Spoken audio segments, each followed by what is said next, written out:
kasih Pak Ferry. Selamat malam Ibu Bapak dan saudara-saudara semua.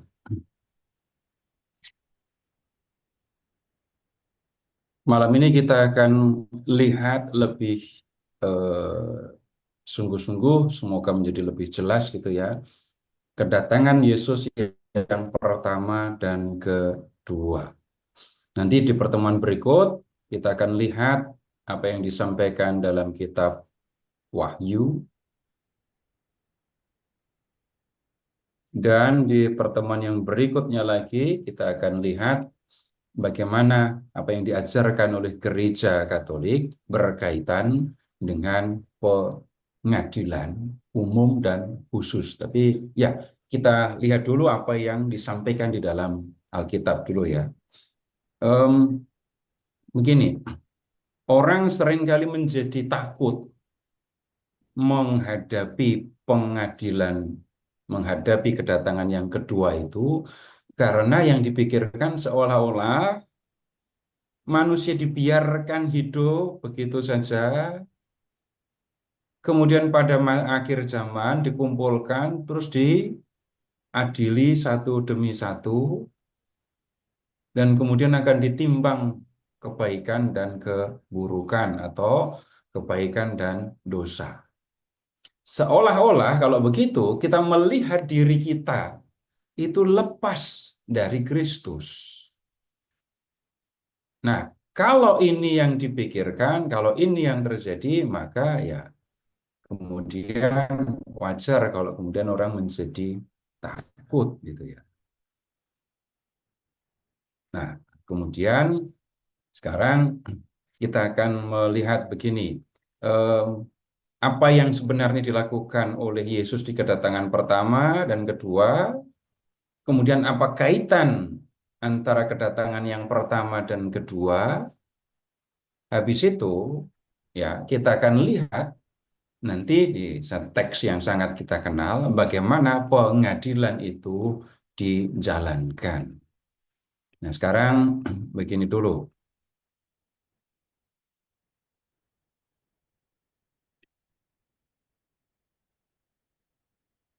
Apakah sharing screen saya sudah tampak di layar Bapak Ibu? Sudah, Pak. Sudah. Sudah. Ya. Ini ya bagannya semoga jelas ini ya. Jadi kita sudah lihat kedatangan yang pertama dan kedua. Nah, sekarang kita lihat lebih sungguh-sungguh. Kita close up kedatangan yang pertama dan kedua ini. Nah, kalau kita memperhatikan apa yang dilakukan oleh Yesus pada kedatangan yang kedua, yang pertama, maka kita akan menemukan selama Yesus hidup di dunia, itu sebenarnya yang dilakukan oleh Yesus adalah menyampaikan kebenaran tentang Bapa. Siapa itu Bapa, apa yang dikehendaki Bapa gitu ya.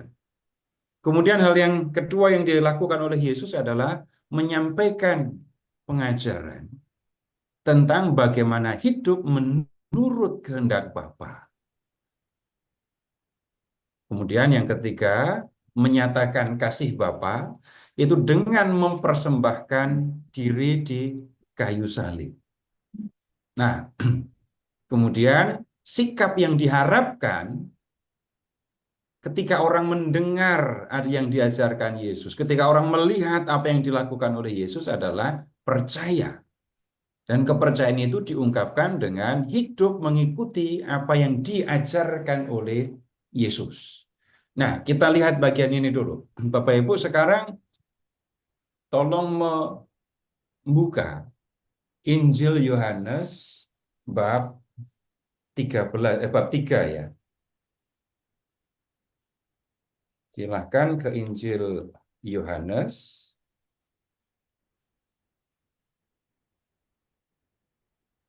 bab 3.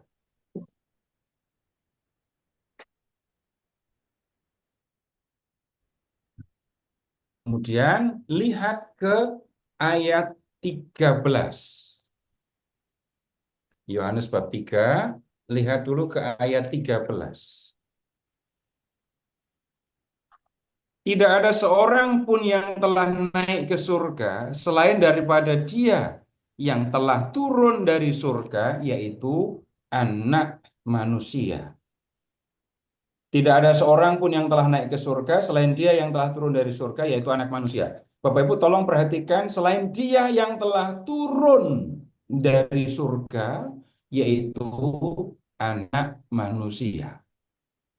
Kemudian Bapak Ibu silahkan mengingat juga apa yang disampaikan di dalam Injil Yohanes bab 1. Pada mulanya adalah firman, firman itu bersama-sama dengan Allah, dan firman itu adalah Allah. Kemudian nyambung ke ayat 14. Firman itu telah menjadi manusia dan tinggal di antara kita. Nah, sekarang Bapak Ibu kita mengingat yang sederhana saja berkaitan dengan hal ini ya. Begini maksudnya, yang bisa berbicara tentang Bapa, yang bisa bicara tentang surga, itu paling wajar, paling masuk akal, ya Dia yang datang dari surga. Maksudnya begini, em, saya ambil contoh saja. Bu Nini dari Lampung ya Bu ya? Dari Malang, Iya, Mbak. Pak. Dari Lampung, ya dari Lampung kan? Yang bisa bercerita tentang Lampungnya mana Bu? Saya Bandar Lampung. Di mana? Tanjung Karang, Iya, di di Tanjung Bandar Karang. Lampung. Ya. Yang Tanjung Karang atau Bandar Lampung? Ya, Bandar Lampung itu, Tanjung Karang itu mencakup di Bandar Lampung. Bandar Lampung itu ada Raja Basah, Raja Basah, Tanjung Karang, Teluk Betung itu Bandar Lampung gitu. Tapi kalau Ya. parokinya di Paroki Tanjung Kalau Karang. ya, saya bisa berbicara tentang Tanjung Karang, saya bisa bercerita tentang Paroki Tanjung Karang, walaupun saya belum pernah pergi ke caranya dengan membaca, dengan mendengarkan orang bicara. Bahkan bisa mempelajari geografi, batas-batas paroki, keadaan paroki, saya bisa berbicara. Tetapi saya hanya bisa berbicara dari mendengar atau dari membaca. Biarpun saya berbicara berapi-api, tapi omongan saya belum tentu bisa dipercaya. Beda kalau Nini yang tinggal di situ, sudah sejak lama di situ, ngalami rasanya hidup di situ. Ibu bicara tentang Tanjung Karang, semua akan percaya. Dan jauh lebih dipercaya. Kalau kita mau berbicara tentang surga, ya, kalau orang belum pernah pergi ke surga, belum pernah melihat surga, lalu ya omongannya tentang surga akan sulit dipercaya. Yang layak untuk dipercaya bicara tentang surga hanya Dia yang datang dari surga. Siapa? Yaitu Yesus. Sama dengan begini, Bapak Ibu punya orang tua masing-masing ya. Dan kemudian begini, yang bisa bercerita tentang Bapak dan Ibu saya dengan jelas, lengkap, bisa dipercaya hanya saya. Masing-masing kita mengatakan begitu kan. Yang bisa berbicara tentang Bapa di surga seperti apa? Ya hanya yang datang dari surga, yang sudah bersama dengan Bapa itu tadi. Kembali kita akan menemukan Yesus, anak Allah, firman yang menjadi manusia, itu yang ucapannya tentang Bapa layak untuk dipercaya. Nah, apa hal utama yang diajarkan oleh Yesus berkaitan dengan Bapa, berkaitan juga dengan kehendak Bapa? Kalau semua ya Bapak Ibu, Injil atau semua yang diajarkan oleh Yesus itu diringkas, Bapak Ibu akan menemukan satu ayat. Bapak Ibu silakan membuka Injil Yohanes bab 3 ayat 16. Bapak Ibu nggak harus ingat, tapi tidak boleh lupa.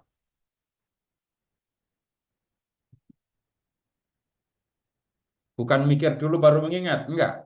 tidak pernah boleh lupa ayat itu. Apa yang dikatakan di situ? Allah. Karena begitu besar kasih Allah akan dunia ini, sehingga ia mengaruniakan anaknya yang tunggal, agar manusia yang percaya padanya tidak binasa, melainkan memperoleh hidup kekal. Jadi Bapak Ibu, kalau ajaran Yesus itu diringkas, isinya itu. Bahkan kalau seluruh Injil itu diringkas, isinya itu. Seluruh perjanjian baru diringkas, isinya sama. Seluruh Alkitab diringkas, isinya itu. Jadi Yesus mengatakan, Bapa itu mengasihi manusia. Dan begini Bapak Ibu, silahkan mengingat ciri orang yang mengasihi. Orang yang mengasihi, saya mengatakan ini di mana-mana diulang-ulang dengan macam-macam kesempatan, macam-macam cara. Sama, orang yang mengasihi itu pasti punya dua hal. Satu, orang yang mengasihi itu di dalam hatinya menghendaki, menginginkan supaya orang yang dikasihinya bahagia. Bapak Ibu silakan amati sendiri pengalaman Bapak Ibu mengasihi orang tua, mengasihi anak-anak, mengasihi suami, istri, akan menemukan itu. Di dalam hati ada keinginan supaya orang yang dikasihi bahagia. Dan saya ngambil contohnya kan bukan orang lain. Contohnya ya Bapak Ibu sendiri. Bapak Ibu sudah berapa puluh tahun mengalami rasanya dikasihi dan bagaimana mengasihi. Kemudian yang kedua, orang yang mengasihi itu berani berkorban demi kebahagiaan orang yang dikasihi. Berani berkorban demi kebahagiaan orang yang dikasihi. Kalau mengatakan aku mengasihi tapi tidak ada keberanian untuk melakukan sesuatu pengorbanan demi yang dikasihi, maka kita belum akan percaya itu kasih yang sebenarnya. Saya tidak mengatakan kalau begitu kasih saya harus dihitung-hitung berapa besar saya sudah berkorban. Bukan. Saya hanya mengatakan orang yang mengasihi pasti punya dua hal itu. Nah, silahkan sekarang memperhatikan apa yang dilakukan oleh Bapa di dalam Injil Yohanes bab 3 ayat 16 itu. Bapa mengasihi dunia. Dunia yang dimaksudkan pasti bukan bumi dan langit, tapi yang dimaksudkan adalah manusia. Ya. Bapa mengasihi manusia. Dan kemudian yang pertama, Bapa yang mengasihi manusia itu menghendaki supaya ya manusia beroleh hidup yang kekal. Bapa yang mengasihi manusia itu menghendaki supaya manusia hidup bersama dengan dia di dalam kebahagiaan surgawi. Nah kan sama, Bapak Ibu kalau kita mengasihi anak-anak kan pengen anak-anaknya bahagia kan? Iya, pasti begitu. Bapa berlaku seperti itu. Menghendaki manusia bahagia dan bahagianya bukan sementara, bahagianya adalah bahagia yang abadi. Nah, kemudian yang kedua, kalau orang mau melihat kasih Bapa, lihatlah yang dilakukan oleh Yesus. Bapa mengaruniakan anaknya, gitu kan ya. Apa urusannya Bapa mengaruniakan anaknya dengan manusia beroleh hidup yang kekal? Sekali lagi, kalau mau melihat kasih Bapa, lihat Yesus. Sekarang, Bapak Ibu, tolong membuka lagi Injil Yohanes ya. Bab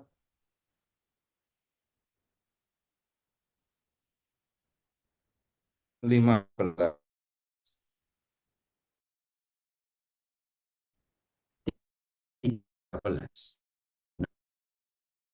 Ayat 15.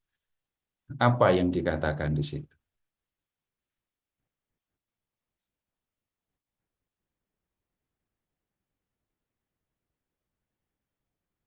Sudah ketemu?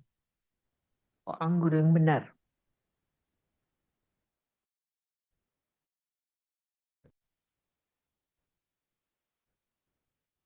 Yesus pokok anggur yang benar. Itu judulnya ayat 13. Hmm? Bu Sinta lihat ayat 13 apa yang dikatakan di situ. Tidak ada Tidak kasih ada yang kasih lebih besar. daripada Ya. kasih seorang memberikan nyawanya untuk sahabat-sahabat.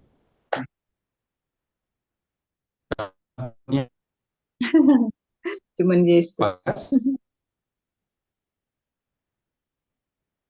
Kamu adalah sahabat. adalah sahabatku. Ya.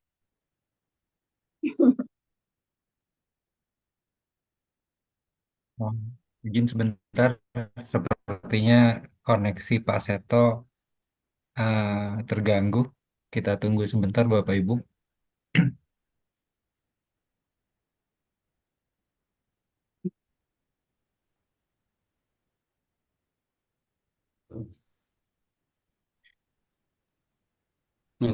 Minta maaf internet saya.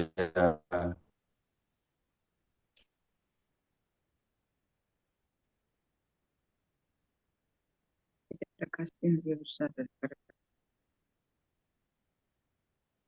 sahabat-sahabatnya. Ya, minta maaf internet saya nggak stabil.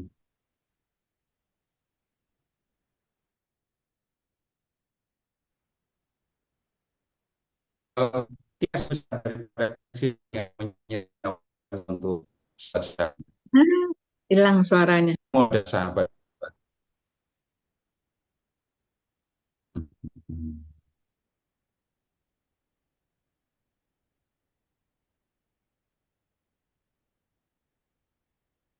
Masih hilang suara saya? Hilang, Pak. Putus-putus Pak Seto.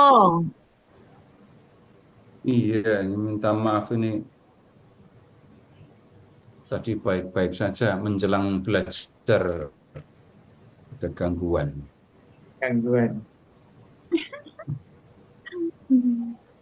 Ya, sudah Ya lumayan. sudah jelas. Sudah. Ya. Tidak ada kasih yang lebih besar daripada kasih seorang yang menyerahkan nyawanya untuk sahabat-sahabatnya. Dan kamu adalah sahabat-sahabatku jika kamu melakukan Kehendakku. apa yang Kuperintahkan. kuperintahkan padamu. padamu. Nah, sekarang begini. Ini Tuhan Yesus ngomongin siapa? Dirinya sendiri dan kepada orang yang percaya. Ngomongin dirinya sendiri. Wah, Bapak Ibu minta maaf ya, sebaik-baiknya Bapak Ibu, saya nggak yakin Bapak Ibu sudah melakukan apa yang dikatakan Tuhan Yesus di bab 15 ayat 13. Sudah melakukan atau Sedikit lah. belum? Iyalah, belum Kalau sudah 100%, melakukan, Pak. Ibu sudah tinggal bersama Bapa di surga lah. Tidak ada kasih yang lebih besar daripada kasih seorang yang menyerahkan Nyawanya. nyawanya. Paling Kalau juga sudah melakukan 20%. ini, sudah nggak perlu belajar lagi, sudah bersama dengan Tuhan. Nah, kemudian begini, nyawa hidup manusia itu adalah yang paling berharga, paling mahal yang dimiliki oleh manusia. Pengorbanan paling besar yang dilakukan oleh seorang manusia yang paling besar, ya ini menyerahkan nyawanya ini. Nah, sekarang begini, kalau kita mau melihat kasih Allah tadi, lihat yang dilakukan oleh Yesus. Yesus menyerahkan nyawanya untuk manusia. Menyerahkan. Kalau kita mengingat kisah sengsara, Bapak Ibu, kita akan menemukan Yesus yang sebenarnya tidak bisa ditangkap. Tidak bisa ditangkap. Atau kalau Yesus tidak mau ditangkap, gampang. Bapak Ibu silahkan mengingat ketika ini Tuhan Yesus mau ditangkap kan. Lalu Bapak Ibu kenal sama Yudas Iskariot kan. Apa yang dilakukan Yudas Iskariot ketika mau Mencium menangkap? Yesus. Mencium Yesus. Sambil ngomong, sebelumnya Yudas bicara apa? Orang yang akan aku cium, itulah dia. Iya. Ya, begitu kan? Jadi orang yang mau menangkap Yesus, para prajurit, pengawal bait Allah yang mau menangkap Yesus itu sebenarnya kenal Yesus apa enggak? Enggak. Enggak. Yesus ditangkapnya di Getsemani di sebelah timur kota Yerusalem. Rumah Yesus di mana? Di Galilea, di Nazaret kan? Jadi kalau malam itu Yesus pergi saja, pulang ke Nazaret, aman, nggak akan ditangkap. Kemudian, kalaupun Yesus tetap ada di taman itu, Bapak Ibu silahkan mengingat Pasio, Jumat Agung ya. Siapa yang kamu cari? Yesus jawab apa? Yesus dari Nazaret. Ya, para prajurit jawabnya, Yesus dari Nazaret. Tapi Yesus mengatakan apa? Akulah dia, gitu kan ya. Begitu para prajurit mendengar Yesus mengatakan akulah dia, apa yang terjadi? Para Jatuh prajurit ke itu belakang. seperti terdorong mundur, baru jatuh. Seperti ada kekuatan yang mendorong para prajurit sehingga mereka mundur dan kemudian jatuh. Sebenarnya Yesus tidak bisa ditangkap. Kalau di Injil Matius, Yesus mengatakan, kamu pikir aku tidak bisa meminta satu kompi malaikat untuk menolong aku? Yesus ditangkap bukan karena Yesus lemah, tidak bisa berbuat apa-apa. Yang ada adalah Yesus yang menyerahkan diri, membiarkan diri ditangkap untuk melakukan apa yang dikehendaki oleh Bapa. Kembali Bapak Ibu, Bapa yang mengasihi manusia itu ingin manusia memperoleh hidup yang kekal. Dan supaya manusia memperoleh hidup yang kekal, Bapa mengaruniakan anaknya, yaitu Yesus. Untuk apa? Untuk menebus manusia, untuk menghapus ya dosa manusia. Nah, Bapak Ibu, ini hal yang pertama yang dilakukan atau disampaikan oleh Yesus ya. Kemudian yang kedua, Bapak Ibu, lihat, yang kedua itu Yesus mengajarkan bagaimana hidup menurut kehendak Bapa. Hidup menurut kehendak Bapa. Nah, kalau diringkas, kehendak Bapa itu kasihi sesamamu dan kemudian jangan berdosa. Jadi kasihi sesamamu. Habis itu udah jangan berdosa. Itu kalau mau diringkas ajaran Tuhan Yesus kan begitu. Kalau berdosa, ya bertobat. Nah sekarang begini, Bapak Ibu silahkan mengingat ketika ini Tuhan Yesus menyampaikan pengajaran ya. Ketika Tuhan Yesus mengajar, itu Tuhan kadang bercerita tentang kerajaan Allah, kerajaan surga. Tuhan berbicara tentang pentingnya, berharganya kerajaan surga. Kerajaan surga itu adalah kiasan untuk menggambarkan hidup kekal.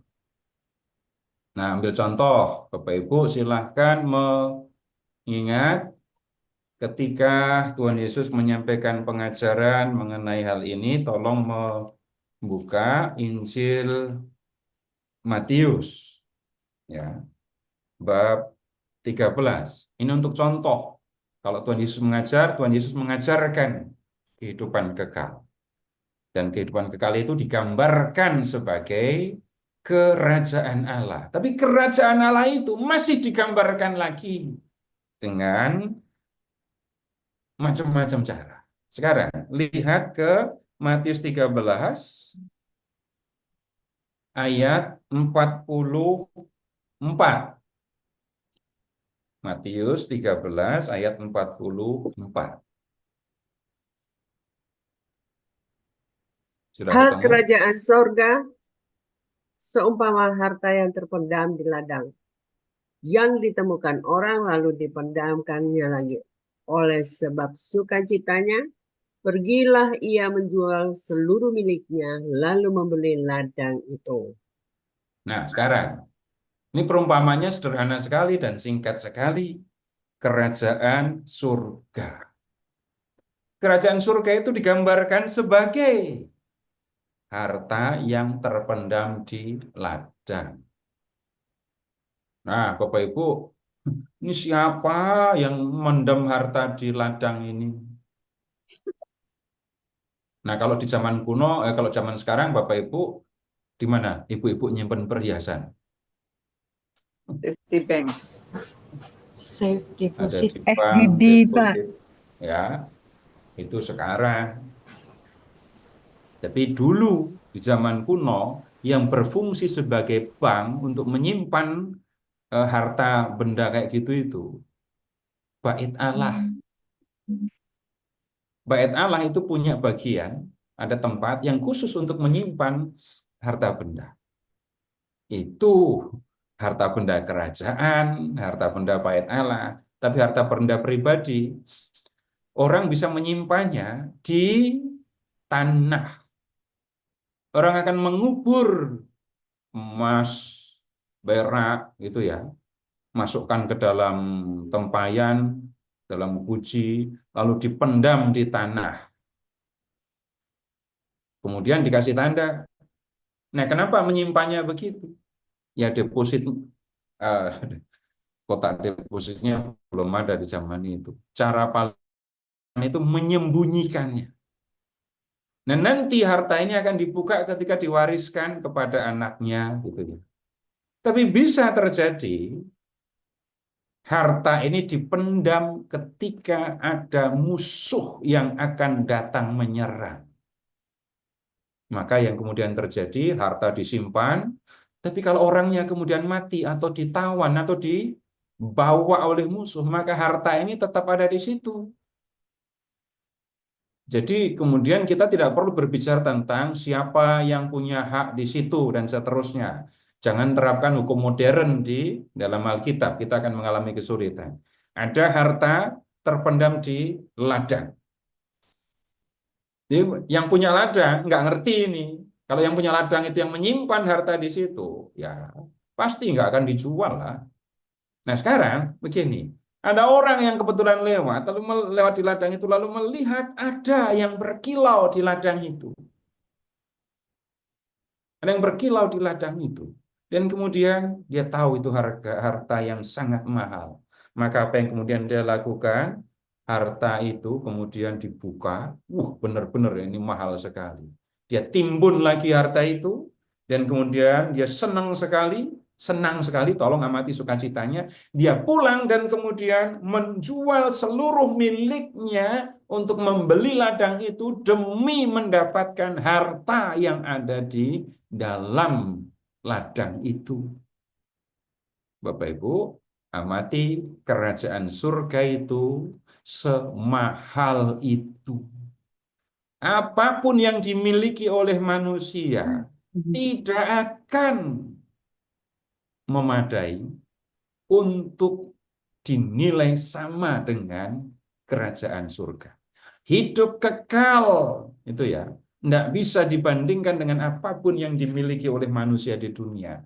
Kalau orang tahu betapa besarnya nilai hidup kekal, hidup bersama dengan Bapa itu tadi ya, orang akan merelakan apapun yang dia miliki demi mendapatkan hidup yang kekal itu.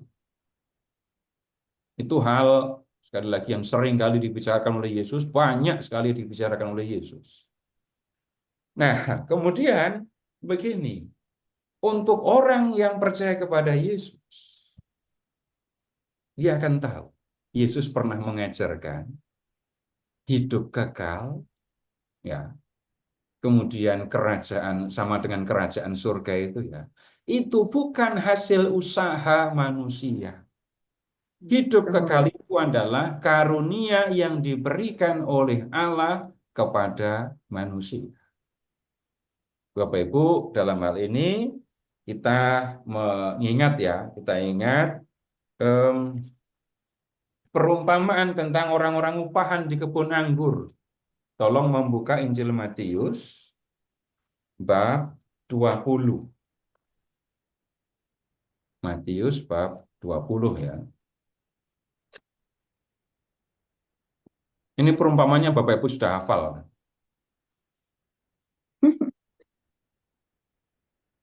Ya, pasti sudah hafal. Iya. Tapi nggak usah dibaca semua. Bapak Ibu lihat dulu ayat 2. Setelah ia sepakat dengan pekerja-pekerja itu mengenai upah sedinar sehari, ia menyuruh mereka ke kebun anggurnya. Kesepakatan ya, kamu bekerja sehari, aku akan memberikan kepada kamu 1 dinar, dan 1 dinar itu adalah upahmu. Kemudian, sekarang lihat ke ayat 6. Ini jam 5 sore. Ya, jam 5 petang, ia keluar mendapati orang-orang lain. Kemudian, lihat ke ayat 7. Kata mereka kepadanya, karena tidak ada orang yang mengupah kami. Katanya kepada mereka, pergi jugalah kamu ke kebun anggurku. Itu kata tuan pemilik kebun anggur. Tidak ada kesepakatan, tidak ada janji. Pergi saja kamu ke kebun anggurku. Kemudian, lihat, waktu petang, waktunya pembagian upah. Lihat sekarang yang ini ayat 9. Maka datanglah mereka yang mulai bekerja kira-kira pukul 5 dan mereka menerima masing-masing 1 dinar. Ya, menerima 1 dinar. Yang masuk kebun dan kerja keras dari pagi sampai petang juga terima 1 dinar. Ayat 10. Kemudian datanglah mereka yang masuk terdahulu, sangkanya akan mendapat lebih banyak, tetapi mereka pun menerima masing-masing 1 dinar. Yang masuk kebun dan kerja keras menanggung panas terik matahari dari pagi, komplain. Kenapa? Ayat 12. Mereka yang masuk terakhir ini hanya bekerja 1 jam, dan engkau menyamakan mereka dengan kami yang sehari suntuk bekerja menanggung panas terik matahari. Itu komplainnya. Perhatikan Bapak Ibu sekarang jawaban tuan pemilik kebun anggur kepada yang masuk kebun dan bekerja dari pagi. 13 ya. Saudara, aku tidak berlaku tidak adil terhadap engkau. Bukankah kita telah sepakat 1 dinar sehari? Ambillah bagianmu dan pergilah. Aku tidak berlaku tidak adil, aku berlaku adil. Kenapa? Aku bertindak sesuai dengan kesepakatan kita tadi pagi. Kemudian, aku mau memberikan kepada orang yang masuk terakhir ini sama seperti kepada. Tidakkah aku bebas mempergunakan milikku menurut kehendak hatiku? Atau iri hatikah engkau? Karena aku murah hati. Tunggu. Pemilik kebun anggur itu murah hati kepada siapa? Pada yang terakhir. Ya, yang Kepada terakhir. yang masuk kebun jam 5 sore. Kepada yang masuk pagi dia berlaku adil. Kepada yang masuk sore dia murah hati. Murah hati. Banyak orang tidak bisa menerima perlakuan ini tuan ini ya, sikap tuan ini, karena banyak orang menempatkan diri sebagai orang yang kerja keras dari pagi. Coba Bapak Ibu sekarang menempatkan diri sebagai orang yang masuk kebun jam 5 sore. Bapak Ibu dapat 1 dinar. Ini bukan upah, tapi kemurahan hati pemilik kebun anggur. Bapak Ibu akan merasa senang apa enggak? Senang lah. Ya begitu. Bapak Ibu ingat ya, ini bukan pedoman pemberian upah. Lihat ayat 1. Adapun hal kerajaan surga sama seperti, gitu ya. Tuhan Yesus berbicara tentang kerajaan surga. Jadi kerajaan surga itu, Bapak Ibu, bisa diberikan, bisa diterima sebagai upah, tapi bisa juga diterima sebagai kemurahan hati Allah. Nah, yang menerima, yang meyakini bahwa kerajaan surga itu adalah upah, ganjaran, pahala, Bapak Ibu, itu adalah orang-orang Yahudi. Tidak akan bicara detailnya, nanti Bapak Ibu bisa lihat mulai 19-16. Tapi untuk orang yang percaya kepada Yesus, surga itu kemurahan hati Allah diberikan kepada manusia sebagai kemurahan hati Allah. Nah, kemudian kalau Allah itu sudah begitu baik kepada manusia, maka Bapak Ibu kemudian lihat yang diajarkan oleh Tuhan Yesus selanjutnya adalah bagaimana berperilaku seperti yang dikehendaki oleh Bapa, yaitu mengasihi. Sekarang Bapak Ibu, kita masih boleh ke Injil Matius ya. Bab ini bentar.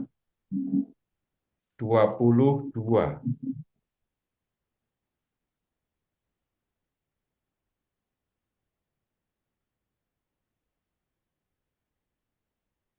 Matius 22.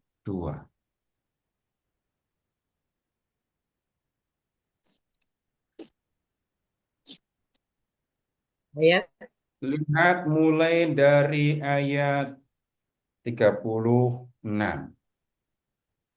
Ini ahli Taurat, ya, ahli Taurat bertanya kepada Yesus, hukum mana yang paling penting di dalam hukum Taurat? Dan Tuhan Yesus mengatakan, ada dua yang paling penting. Guru, hukum manakah yang terutama dalam hukum Taurat? Itu pertanyaannya kan? Jawabannya Yesus, ada dua yang terutama dalam Taurat. Ayat 37. Yang pertama, kasihilah Tuhan Allahmu dengan segenap hatimu, dengan segenap jiwamu, dengan segenap akal budimu. Yang kedua, ayat 39. Kasihilah sesamamu manusia seperti dirimu sendiri.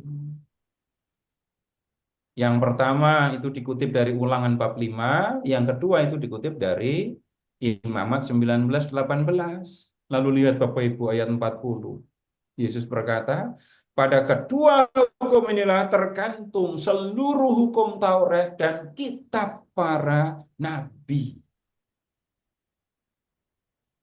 Ada lagi Bapak Ibu yang mirip dengan ini. Bapak Ibu sekarang tolong membuka. Ini kan ringkasan Taurat, jadinya begini kan ya. Yang terutama dalam Taurat itu mengasihi Tuhan dan mengasihi sesama, mengasihi Allah dan mengasihi sesama. Kalau ada orang mengatakan dalam Taurat itu tidak ada kasih, itu pasti nggak pernah mendengarkan Yesus ngomong kayak gini. Dan nggak pernah ngecek isi hukum Taurat. Ya. Kalau sudah ngecek hukum Taurat, Tuhan Yesus saja bilang begini kok. Kemudian Bapak Ibu sekarang tolong membuka Matius bab 7 ayat 12. Ini kalimat ini indah sekali.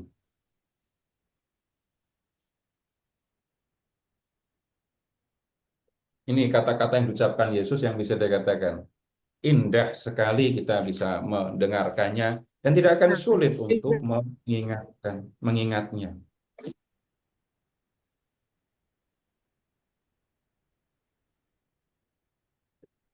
Apa yang dikatakan di situ? berapa?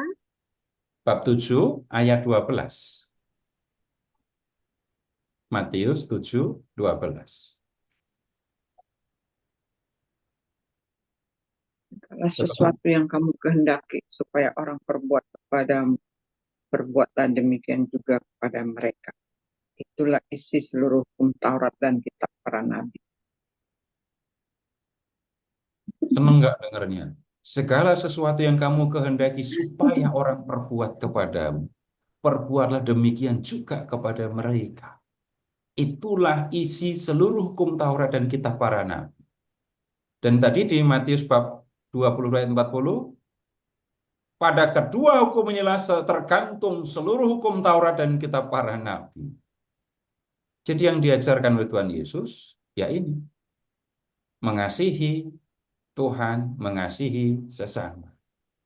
Belum selesai, Bapak Ibu masih bisa ingat lagi ini perintah baru yang disampaikan oleh Tuhan Yesus. Silahkan sekarang ke Injil Yohanes. Injil Yohanes ya. Bab 13 dan bab 15. Soalnya diulang. Bab 13 dulu.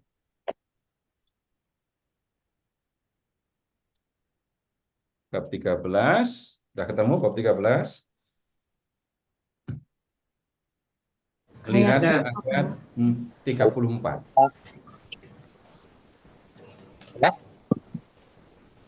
Aku memberikan perintah baru kepadamu. Apa itu? Supaya kamu saling mengasihi. Sama seperti aku telah mengasihi kamu, demikian pula kamu harus saling mengasihi. Dengan demikian, semua orang akan tahu bahwa kamu adalah murid-muridku, yaitu jikalau kamu saling mengasihi. Sekarang, bab 15, ayat 12. 15, 12.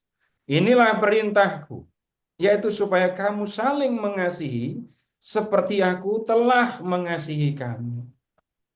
Kalau di dalam hukum Taurat, yang dikutip Yesus di Matius 22 tadi, kasihi sesamamu seperti dirimu sendiri kan? Kasihi sesamamu seperti kamu mengasihi dirimu sendiri. Perintah Yesus, kasihi sesamamu seperti aku telah mengasihi kamu. Sama atau beda? Jelas berbeda. Lalu Yesus menambahkan kan tadi di ayat 13, tidak ada kasih yang lebih besar daripada kasih seorang yang menyerahkan nyawanya untuk sahabat-sahabatnya. Yesus mengasihi aku dengan menyerahkan nyawanya. Dan seperti itulah Tuhan Yesus meminta aku untuk mengasihi sesamaku. Nah, Bapak Ibu, itu yang diajarkan Tuhan Yesus tentang kasih ya. Ini saya meringkas. Iya. Kemudian, Bapak Ibu silahkan mengingat apa yang diajarkan Tuhan Yesus tentang ini, tidak berdosa. Bapak Ibu pasti ingat, tolong lanjutkan kalimat ini ya. Kalau matamu menyesatkan engkau, Cungkil. Cungkil. kalau tanganmu menyesatkan engkau, Potong. kalau kakimu menyesatkan engkau. Potonglah. Potonglah. Sekarang, Bapak Ibu kita cari teksnya, itu ada di mana itu ya? Tapi pernah dengar kan ya? Pernah lah, Pak. Iya. Coba di mana itu ya?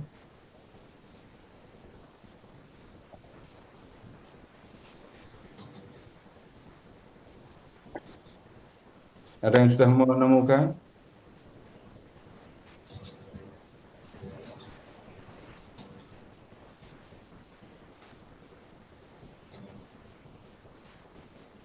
Matius 18 ayat 8. 18 ayat 9.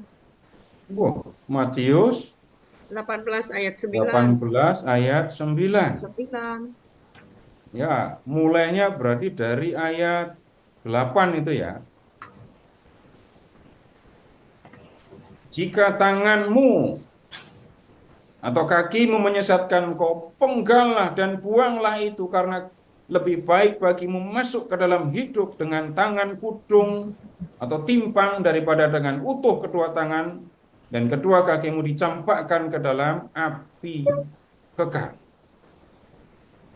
Dan jika matamu menyesatkan, kau cungkillah dan buanglah itu, karena lebih baik bagimu masuk ke dalam hidup dengan bermata satu daripada dicampakkan ke dalam api neraka dengan bermata dua. Bapak Ibu, kita menemukan dengan bahasa hiperbolis, Tuhan Yesus menyampaikan prinsip Berarti dimakan. supaya orang melawan kecenderungan kepada dosa. Jadi daripada berdosa dengan mata, enggak, mendingan matanya enggak ada gitu ya. Atau kalau tanganmu itu membuat kamu berdosa, potong, sehingga apa? Kamu nggak bisa berdosa lagi. Tapi kalau itu harafiah dilakukan, Bapak Ibu, wah itu kita nggak punya apa-apa lagi sudah. Tapi Bapak Ibu silahkan mengingat ini ya, Tuhan Yesus itu tidak pernah kompromi dengan dosa. Tuhan Yesus dekat dengan orang berdosa, benar. Benar, Tuhan Yesus dekat dengan orang berdosa. Tujuannya untuk apa? Supaya mereka hidup benar. Anak manusia datang untuk mencari dan menyelamatkan yang hilang, begitu kan? Jadi Yesus memang mencari orang berdosa, mengajak orang bertobat, tapi pertobatannya bukan karena takut. Kalau nggak bertobat, awas kamu. Nah, itu kata-kata Yohanes itu loh. Kapak sudah tersedia pada akar pohon, dan setiap pohon yang tidak menghasilkan buah yang baik akan ditebang. Nah, itu menakutkan Tebang. tobatnya. Tobatnya menakutkan. Tobat yang menyenangkan itu yang seperti apa? Bapak Ibu silahkan mengingat Zakeus. Oh iya, Saki. Tuhan Yesus datang kan ke rumah Zakeus. Pemungut cukai, orang berdosa. Tuhan Yesus datang. Dan ketika Tuhan Yesus datang, dia gembira sekali, terdorong oleh kegembiraan itu, maka kemudian Zakeus berkata, setengah hartaku aku akan bagikan kepada orang miskin, dan kalau ada yang aku rugikan, aku akan ganti 4 kali lipat. Dan Bapa menghendaki orang berdosa itu bertobat. Seperti Bapa dalam perumpamaan tentang anak yang hilang itu, nungguin anaknya yang berdosa itu pulang. Dan kemudian lihat ketika ada orang berdosa bertobat, di surga ada kegembiraan besar. Bapa di surga gembira sekali ketika ada orang yang berdosa itu bertobat. Ini Bapak Ibu tanya jawabnya ditunda dulu ya, kita selesaikan satu hal lagi ya. Lihat yang ketiga, ini yang kedua ini tadi ya. Yang ketiga itu Yesus menyatakan kasih Bapa dengan mempersembahkan diri di kayu salib. Ya, menyelamatkan manusia. Jadi Yesus mati di kayu salib itu demi keselamatan manusia. Sekarang begini dulu. Tadi saya sudah ajak Bapak Ibu untuk melihat. Kalau Yesus itu tidak mau mati, kalau Yesus itu bisa dikatakan nggak mau jatuh ke tangan orang-orang yang membenci dia, malam itu juga dia bisa pulang ke Nazaret dan dia tidak akan diganggu lagi. Atau dia menggunakan kuasanya untuk mengusir orang-orang yang menangkap dia. Tapi itu tidak dilakukan oleh Yesus. Yang dilakukan oleh Yesus adalah membiarkan dirinya ditangkap. Kalau Bapak Ibu mengingat apa yang disampaikan di dalam Pasio, itu kan Petrus mengambil pedang lalu mengayunkan pedangnya itu, untungnya cuma kena telinga atau sayangnya cuma dapat telinga. Untungnya. Untung cuma dapat telinga gitu. Nah, kemudian kita lihat di dalam ini ya peristiwa itu. Yesus menjawab, sarungkan pedangmu. Bukankah aku harus meminum cawan yang disediakan Bapa bagiku? Ini Pasio ya, Injil Yohanes ya. Jadi Yesus dengan sadar ya mau mengalami penderitaan di kayu salib. Dan untuk apa dia melakukan itu? Bapak Ibu, begini, bicara yang lebih luas ya. Bapak Ibu tolong mengingat kalau di Injil Matius, Bapak Ibu ingat adegan ketika Pilatus cuci tangan. Ya, ingat, itu habis makan apa kok cuci tangan? Enggak, habis mengadili Simbol. Yesus. Dan habis makan durian cuci tangan. Bukan. Terbebas Sambil dari cuci tangan, sambil bebas cuci dari tangan, Pilatus ngomong apa? aku tidak menemui kesalahan pada orang ini. Nah, Gitu. Tidak Kalau gitu diperiksa. menanggungkan dosa. Coba diperiksa di Injil Matius bab 27. Aku tidak menemukan alasan. Ya, ayat berapa?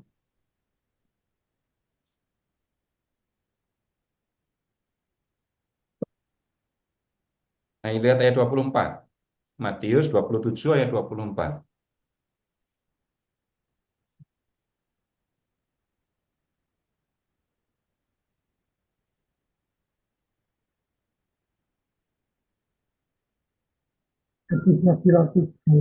Aku tidak bersalah terhadap orang ini, itu urusan kamu sendiri. Kemudian, ya Pilatus berkata, aku tidak bersalah terhadap darah orang ini, itu urusanmu sendiri. Itu dikatakan oleh Pilatus setelah memeriksa Yesus dan tidak menemukan apa yang salah dalam diri Yesus. Kemudian, Bapak Ibu, sekarang tolong dengarkan kata-kata Bu Pilatus, Nyonya Pilatus ya. Ayat 19. Bermimpi. Jangan engkau mencampuri perkara orang benar itu. Sebab karena dia aku sangat menderita dalam mimpi tadi malam. Dalam mimpi itu, lihat, istri Pilatus mendengar ini orang benar. Yesus itu orang benar. Orang benar, tapi menanggung penderitaan, tapi kok dihukum. Nah, ringkasnya, Bapak Ibu, sederhananya, orang berdosa itu yang layak dihukum. Orang berdosa itu yang pantas mengalami penderitaan sampai dengan kematian, dan kalau sudah mati, terpisah dari Allah. Ingat, upah dosa adalah maut. Maut. Tapi karunia Allah ialah hidup kekal dalam Yesus. Jadi di kayu salib, apa yang sebenarnya dilakukan Yesus? Yesus menanggung hukuman yang harusnya ditanggung oleh orang berdosa. Karena dosanya atau hukuman atas dosa ditanggung oleh Yesus, maka Yesus bisa dikatakan menyelamatkan manusia dari dosa, dari kematian. Itu yang dilakukan oleh Yesus. Bapak Ibu, sekali lagi saya sampaikan semua ringkas. Akan ada waktunya ya kalau belajar yang lebih detail ya. Tapi kemudian juga bisa dipahami begini. Di kayu salib itu Tuhan Yesus bertindak sebagai imam yang mempersembahkan korban penghapus dosa. Yang dikorbankan ya dirinya sendiri. Ingat, anak domba Allah yang menghapus dosa dunia. Nah, Bapak Ibu, karena dosa sudah dibersihkan oleh korban Kristus, maka manusia dipandang bersih dari dosa, dan kemudian juga dipandang layak untuk menerima hidup yang kekal. Nah, kemudian Bapak Ibu, kalau kita membaca Injil, ini sikap yang diharapkan dari orang-orang yang mendengar, yang melihat Yesus, percaya kepada Yesus. Dan orang yang percaya itu bukan mulut mengucapkan aku percaya, tapi hidup menurut apa yang diajarkan oleh Yesus. Hidup mengikuti apa yang diajarkan, disampaikan oleh Tuhan Yesus. Tapi sekarang begini dulu Bapak Ibu.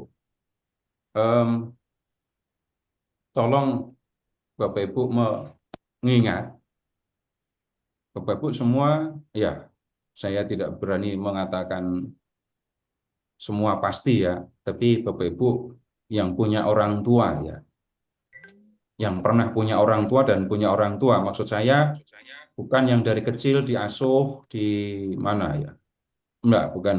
Tapi yang saya bilang yang wajar dulu ya.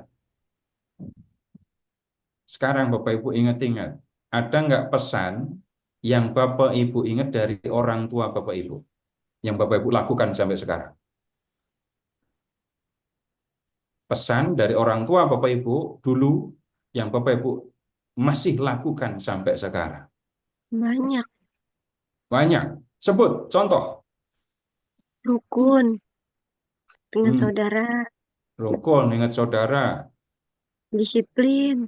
Tentang disiplin, apalagi Sabar kalau dihina. sabar kalau dihina. Yang saya ingat itu jangan malu-maluin kalau makan, jangan berebut makanan. Waktu kecil dapat nasihat gitu apa enggak? Enggak. Enggak. Saling berbagi sama saudara. Kemanapun pergi, Berbagi. jangan pernah lupa berdoa. Doa yang diajarkan Bapak saya kepada saya dulu dalam bahasa Ibrani, sumonggo kerso dalem Gusti. Belum Bahasa Katolik Jawa. Pak, orang tuanya. Itu doa bahasa Jawa. Itu doa yang singkat. Kalau mau keluar rumah itu doanya. Yang saya maksudkan begini. Bapak Ibu tidak akan mendengar ucapan orang tua itu sebagai perintah yang kalau Bapak Ibu lakukan akan dapat ganjaran, yang kalau Bapak Ibu tidak lakukan akan dihukum. Bukan begitu kan? Ya. Bapak Ibu senang karena Bapak Ibu ingat orang tua dulu mengasihi aku. Maka biarpun sekarang mereka tidak ada, karena ya, saya tetap melakukannya. Dalam relasi dengan Tuhan Yesus, Bapak Ibu tolong perhatikan yang seperti ini. Jangan sampai berpikir Tuhan memberi perintah, kamu lakukan surga, kamu nggak lakukan neraka. Bukan begitu. Kalau tadi saya mengajak Bapak Ibu untuk melihat Bapa mengasihi manusia, Yesus mewujudkan kasih Bapa kepada manusia. Kalau orang memang mengasihi Bapa, merasakan kasih Yesus, dia akan hidup menuruti apa yang diajarkan Tuhan Yesus. Itu yang saya mau sampaikan. Jadi bukan soal apa nyebutnya ya, soal legal, soal hukum, soal perintah gitu ya. Tapi yang tolong diperhatikan relasi kasih ini. Baik, Bapak Ibu, sampai di sini dulu, Pak Ferry, silahkan. Iya, terima kasih Pak Seto untuk penjelasannya di bagian yang pertama. Bapak Ibu, apakah ada yang ingin disampaikan, ditanyakan, atau diperdalam lagi? Dipersilakan bertanya, nyalakan kameranya. Boleh saya Pak Ferry? Boleh Pak Oki silakan. Ya, selamat malam Pak. Eh, Pak Seto mau tanya, kalau melihat hidup Tuhan Yesus, apakah bisa kita simpulkan bahwa Tuhan Yesus itu tidak mengasihi dirinya sendiri? Silahkan dilanjutkan. Kenapa Bapak menyimpulkan itu? Iya, karena dia itu ya, mengorbankan dirinya disalib ya. Berarti kan dia tidak mengasihi, menyayangi dirinya sendiri ya, menurut saya begitu. Bapak mengasihi anak-anak Bapak enggak? Iya, Bapak nyari uang banyak apa enggak? iya, Uangnya dikasihkan ke siapa? untuk anak-anak Istri dikasih enggak, Pak? kasih, Kasih. Banyak apa dikit? iya, Ya. seluruhnya ya. Ya, kasihan Bapak ini nggak mengasihi diri sendiri. Kerja susah-susah kok duitnya dikasih anak orang. Sekarang begini dulu.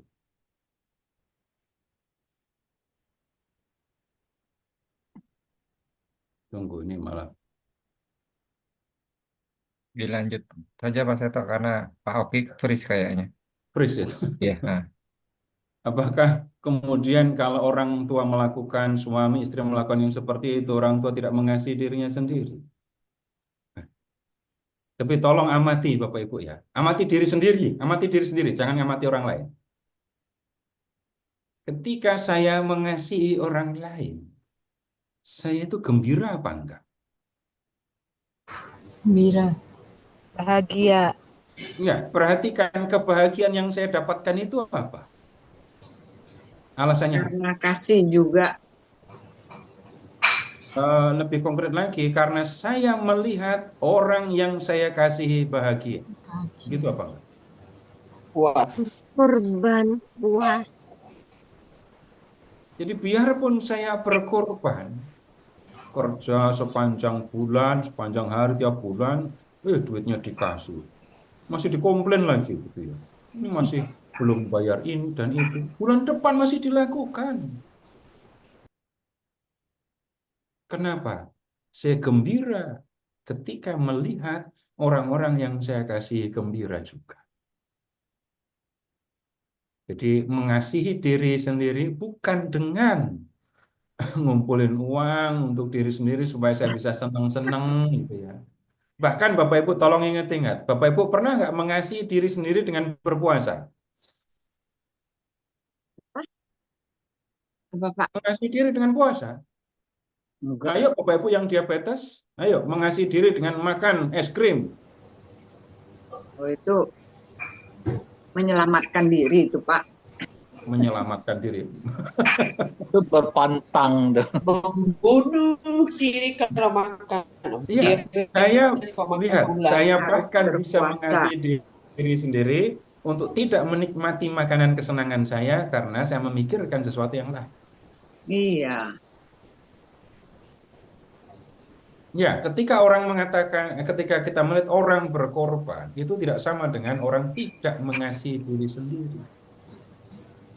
Tapi dia gembira ketika orang yang dikasihnya bahagia. Bahagia. Terima kasih Pak. Ya, mari. Ya, terima kasih Pak Oki. Dipersilakan Bapak Ibu yang lain, mungkin ada yang ingin disampaikan atau ditanyakan. Selamat malam Pak Seto. Selamat malam Pak Filipus Neri. Ya Pak, Terima silakan kasih Pak. Pak Seto ya. Udah, Saya cari menanggapi gambar. Matius bab 27 ayat 19.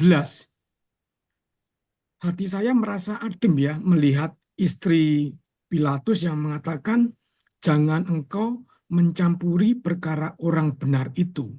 Sebab karena dia, aku sangat menderita dalam mimpi tadi malam. Apakah itu berarti istrinya Pilatus itu hampir setiap malam dia memimpikan Tuhan Yesus? Pak Seto, mohon penjelasannya. Nggak perlu bicara tentang setiap malam. Tapi Pilatus sedang mengadili perkara. Kemudian di malam sebelumnya istri Pilatus bermimpi. Gini ya. Saya pakai pengalaman mimpi, Bapak Ibu. Tolong mengingat, pernah nggak mimpi orang dengan wajah yang sangat jelas? Mimpi seseorang dengan wajah yang sangat jelas. Sederhana kan pertanyaannya? Nah, Nggak semua pernah ya. Nggak semua pernah, nah, tapi tolong ingat. Ada yang orang bermimpi itu ketemu ini wajahnya itu jelas sekali. Gitu. Entah siapa, saya nggak akan peduli siapa. Tapi melihat dalam mimpi wajah yang jelas. Kemudian sekarang, kenapa? Sekarang, dalam Injil Matius, Bapak Ibu, mimpi itu punya peran penting. Ya, Yusuf diberitahu oleh malaikat dalam mimpi, begitu kan? Ya. Untuk menerima Maria sebagai istri, untuk membawa kanak-kanak Yesus ke Mesir, untuk membawa kanak-kanak Yesus pulang dari Mesir. Nah, kita temukan ada orang lain yang bermimpi. Mimpi menjadi sarana yang digunakan oleh Allah untuk menyampaikan apa yang dikehendaki oleh Allah. Nah, istri Pilatus bermimpi. Kalau kita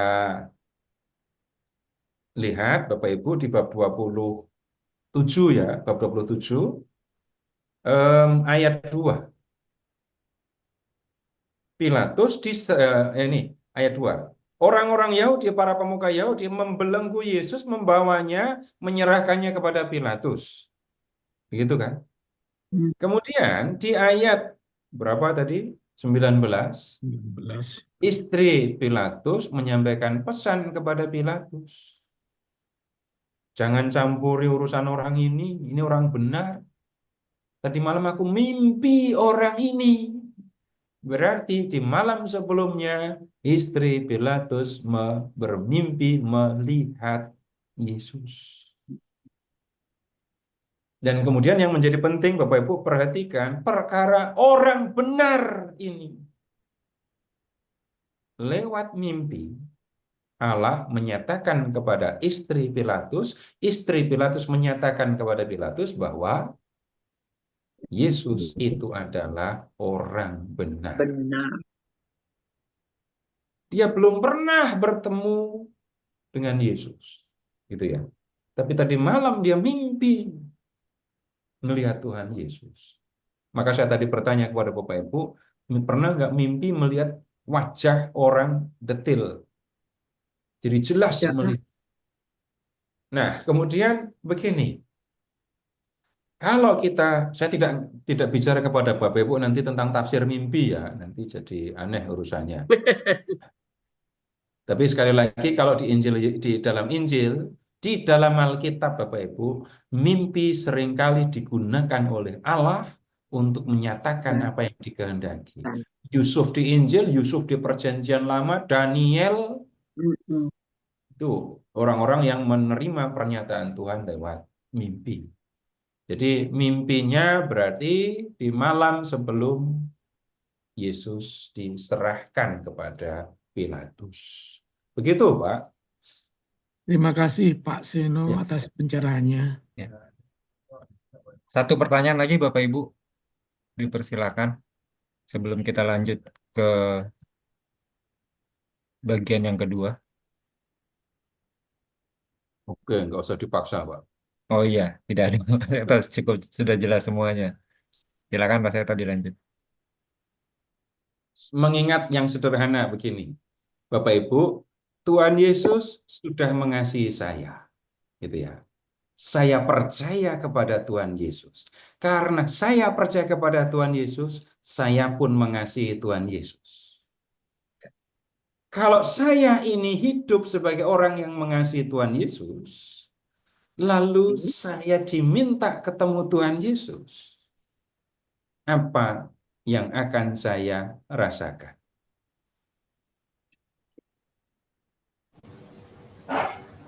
Bahagia, senang. Bahagia, senang. Itu ya. Kalau Tuhan Yesus datang pakai kostumnya itu jubah, gitu ya. Senang melihatnya? Senang. Kalau Tuhan Yesus ganti kostum, kostumnya jadi kostum hakim. Tetap senang atau jadi takut? Takut. Jadi Tuh, bikin takut apa jadinya? Karena Takut. hidup karena sudah takut hidup berdosa. Tuh, kan kalimatnya lengkap tadi. Tuhan Yesus mengasihi aku, gitu ya. Aku percaya Tuhan mengasihi aku. Dia ingin aku masuk hidup kekal. Karena Tuhan sudah mengasihi aku, maka aku pun mengasihi Tuhan Yesus. Kalimatnya lengkap, ya. Ya. Ketika Tuhan Yesus datang pakai jubah, aku senang. Ketika Tuhan Yesus ganti kostum, jadi pakai kostum hakim, Bagaimana kita kenal Tuhan Yesus? Tetap Berserah. senang. Aku Tetap senang. saja. Apa yang membuat kemudian senang saya berubah ketika Yesus ganti kostum? Itu tetap Yesus yang saya kasihi. Oh, gini aja dah. Sebenarnya Ini ya, gini. Andai kata, atau mungkin di antara Bapak Ibu ada yang bapaknya itu hakim. Putus-putus. Jadi bapak orang tua hakim. Lalu di rumah, itu kan beliau menyayangi saya, mengasihi saya, menyekolahkan saya. Kemudian dia pulang, lupa, belum ganti kostum, masih pakai baju hakim. Itu jati diri bapak saya langsung berubah. Dari bapak saya jadi hakim saya. enggak, enggak, Enggak berubah, dia tetap bapak saya. iya. Dia tetap mengasihi, saya pun tetap mengasihi karena saya hidup sesuai kehendaknya. Iya. Yang membuat orang takut itu adalah ini. Yang berdosa. Saya mulai Kita dengan berdosa. Bapak Ibu mendengar kalimat kata-kata yang sinis, ya itu bukan karena saya merendahkan siapapun ya. Mulai dari yang awal, saya bahkan tidak tahu kalau Tuhan mengasihi aku dan menghendaki aku masuk hidup kekal. Kelihatannya sederhana, tapi maaf Bapak Ibu, di antara banyak orang Katolik, banyak yang nggak paham. Yang dipahami apa? Orang dibaptis, dibiarkan hidup, lalu nanti diadili. Banyak yang berpikir kayak gitu. Jadi yang ada, saya Katolik, saya dibaptis. Ya, habis itu dibiarkan. Nih perintah, ini larangan, udah lakukan. Nanti pada akhirnya dihukum atau dimasukkan ke surga. Itu membuat orang takut. Iya, pasti membuat orang takut. Kemudian berikutnya lagi, yang bisa membuat orang takut. Tuhan Yesus itu sudah mengasihi aku, tapi aku nggak begitu bingung dengan kasihnya. Tiap minggu minimal ya, nyanyi anak domba Allah yang menghapus dosa dunia. Kasihanilah aku. Tuhan Yesus sudah menghapus dosaku, tapi itu juga tidak mendapatkan perhatian. Menyebut Yesus sebagai yang menghapus dosaku. Iya, aku menyebutnya. Tapi begitu selesai menyebut, aku bisa berkata, enggak apa-apa berdosa, namanya juga manusia. Di malam Paskah janji, sanggupkah saudara menolak setan dengan segala godaannya? Jawabannya apa? Ya, Sama. saya sanggup. Iya, tapi kemudian giliran keluar dari gereja dan menjalani hidup, lalu bisa mengatakan enggak apa-apa berdosa. Kenapa? Nanti setiap orang Katolik kalau mati masuk penyucian kok. Itu enggak ada sumber manapun, ajaran siapapun yang mengatakan begitu sebenarnya. Yang saya maksudkan, pemahaman tentang Yesus yang mengasihi, yang menghapus dosaku, yang menebus aku, itu memang diucapkan. Tiap malam Paskah pasti Bapak Ibu nyanyi. Bersoraklah, nyanyikan lagu gembira bagi Kristus yang menebus kita. Tiap kali ini doa Angelus mengatakan, supaya karena sengsara dan salibnya kami dibawa pada kebangkitan yang mulia. Diucapkan. Tapi kemudian itu tidak masuk dalam pemahaman. Ya. Dan kalau tidak dipahami, bagaimana Bapak Ibu? Itu bisa mempengaruhi diri saya. Bagaimanapun kita menjalani hidup ini, kita melakukan semua hal, itu pakai ilmu, pakai pengetahuan. Tanpa pengetahuan, Bapak Ibu bisa buat apa coba? Ibu, masa pakai pengetahuan apa enggak? Pakai. Ada yang pernah makan ini, masak sup pakai daun salam? Loh, kenapa tertawa? Enggak pernah. Kenapa tertawa? Aneh nanti Dalam rasanya. pengetahuan, udah pernah nyoba belum? Enggak Belum. pernah, Pak, Kenapa? karena enggak cocok. Saya sudah diberitahu, saya sudah tahu kalau sup itu bumbunya begini-begini dan rasanya harusnya begini.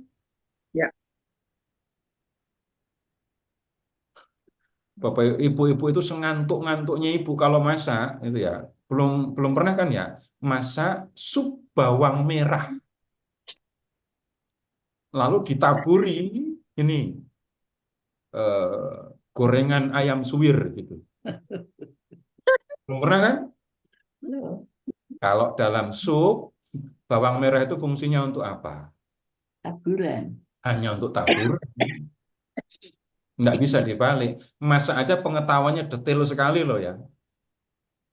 Untuk masak itu detailnya kayak gitu. Sekarang Bapak Ibu, ibu-ibu lagi, yang gampang nanya ibu-ibu begini ya.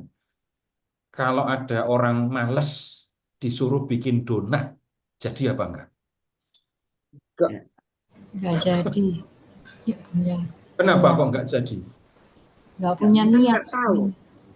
Males. Nggak tahu Jadi nggak mau keluar tenaga maksudnya. Males nggak mau keluar tenaga. Karena tidak ada niatannya untuk membuat donat. Jadi Ya, itu meskipun kalau dia niat. tahu ya Tapi nggak kemudian, jadi. karena kalau proses membuat donat bagaimana? Hanya perlu adonan? Nggak mungkin. Diuleni. Ocok Diuleni. telur. Banting-banting. Iya, ngulen itu bahasa Indonesianya apa? Bahasa Indonesia itu. Udah bahasa Kayaknya Indonesia. Bukan adonan. Adonan nanti nggak jadi donat nanti. Untuk masak perlu pengetahuan. Untuk menjadi orang yang percaya kepada Yesus, jelas perlu pengetahuan. Saya harus tahu siapa Yesus, harus kenal siapa Yesus, dan menjadi jauh lebih penting, punya relasi pribadi dengan Yesus. Yesus mengasihi aku, dan aku merasakan bahwa aku dikasihi Tuhan. Mulainya dari pengetahuan. Tanpa pengetahuan, ya itu bisa jadi saya mengucapkan, terus mengucapkan, tapi saya nggak ngerti apa yang saya ucapkan dan tidak merasakan apa yang saya ucapkan. Jadi pemahaman dan kemudian tentang ya rasa dikasih itu menjadi ya sangat penting. Nah, tanpa itu Bapak Ibu, rasa takut bisa muncul. Kenapa? Yang ada di pikiran saya, pengetahuan yang saya miliki salah. Salah bagaimana? Saya berbuat baik supaya saya masuk surga. Kalau begitu, kalau ada orang yang beranggapan saya berbuat baik supaya saya masuk surga, berarti yang menyelamatkan saya Diri saya sendiri. perbuatan baik saya, bukan Yesus. Saya tidak mengatakan jangan berbuat baik ya, beda. Saya tidak mengatakan jangan berbuat baik. Tapi orang sama-sama berbuat baik, itu motivasi akan menentukan nilai perbuatan baik itu. Nah, Bapak Ibu, coba ingat-ingat, coba perhatikan sekarang banyak orang yang melakukan perbuatan baik, tapi banyakkan modus, sehingga Bapak Ibu nggak percaya dia baik. Kalau pas pilkada, kemudian pemilihan calon legislatif itu, dilihat kebaikannya, luar biasa kan? Berapa miliar uang yang Bapak Ibu pernah dermakan kepada orang lain? Kalah kan sama mereka? Mereka miliaran duitnya dikeluarkan begitu. Tapi begitu Bapak Ibu mendengar, tapi nanti pilih saya, nggak akan mengatakan orang itu baik sekali. Motivasi akan menentukan nilai perbuatan. Yang lain lagi sekarang, nggak ngomongin caleg, berbuat baik untuk membuat konten di media sosial. Ada yang baik beneran, tapi kalau tujuannya adalah membuat konten supaya bisa dimonetize, lain lagi urusannya. Supaya menjadi terkenal, urusannya beda lagi. Nah, Bapak Ibu,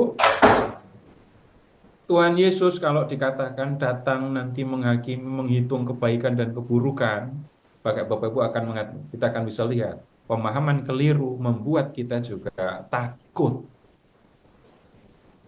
Bapak Ibu, waktu kecil pernah lihat hantu atau belum? Nggak pernah, Pak. Nggak pernah. Tapi takut hantu apa enggak? Takut. Takut. Karena ditakut-takuti. Tuh. Karena ada pengetahuan yang ditanam di kepala saya. Iya, benar. Kemudian habis itu saya punya imajinasi bayangkan, dan itu yang membuat saya takut. Saya tidak menyangkal ada yang pernah melihat. Tapi biasanya anak-anak yang punya kemampuan melihat itu malah nggak pernah takut itu. Yang nggak pernah melihat, Itu yang malah pada takut.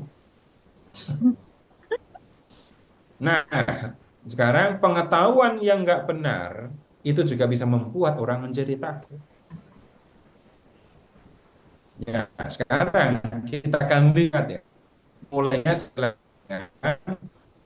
Bapa mengasihi aku, mewujudkan kasihnya dalam diri Yesus.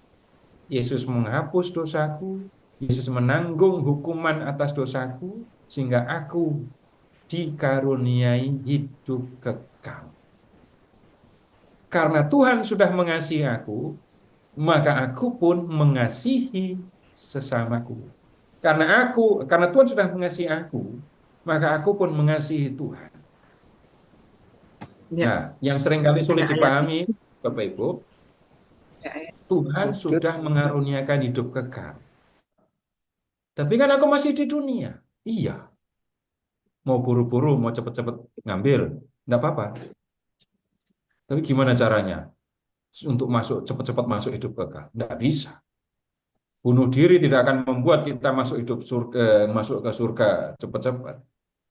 Jadi sekarang pun orang sudah mengalami hidup bersama Allah. Itu yang jadi penting. Orang yang percaya kepada Yesus mengalami menikmati hidup bersama dengan Yesus, hidup bersama dengan Allah di dunia ini. Nah, kemudian sekarang baru Bapak Ibu lihat ke Matius bab 25 ya. Matius bab 25 mulai dari ayat 31.